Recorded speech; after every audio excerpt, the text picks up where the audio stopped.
If you want to know what's worse than being mediocre at what God's called us to do, it's being excellent at what God has not called us to do.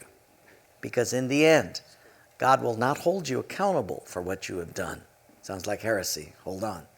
In the end, God will not hold you accountable for what you have done. He'll hold us accountable for how much of what he asked us to do that we have done. We can do a lot of good stuff. But in the end, the Lord said, I didn't ask you to do that. But I spent my whole life doing that. Yeah, I know. And I became really good at it. I bet the devil helped you too. And you made a lot of money at it too, didn't you? Oh yeah, sure. Tactics of the enemy are very subtle. But what have I asked you to do? And that's why we as God's people have to zero in on that. In the end, God will not hold you accountable for what you have done, as much as he will hold you accountable for how much of what he asked you to do that you have done. That's where the litmus test will be.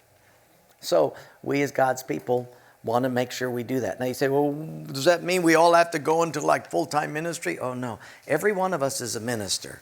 Every single one of us is a minister. But your pulpit may be in the marketplace. Your pulpit may be over in the school. Your pulpit may be in the construction field. We all have our pulpits. We all have our ministries. Because there's people out there that Jesus loves and wants to reach. So what's he going to do? He's going to take a full-time minister and put them out in the construction field. Does that make you any different? No, you're still a full-time minister.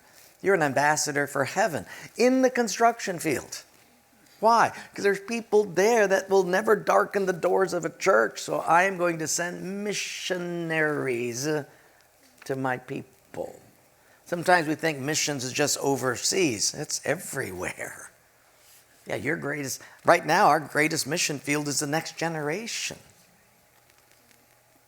So we want to make sure that we understand that we're all full-time ministers.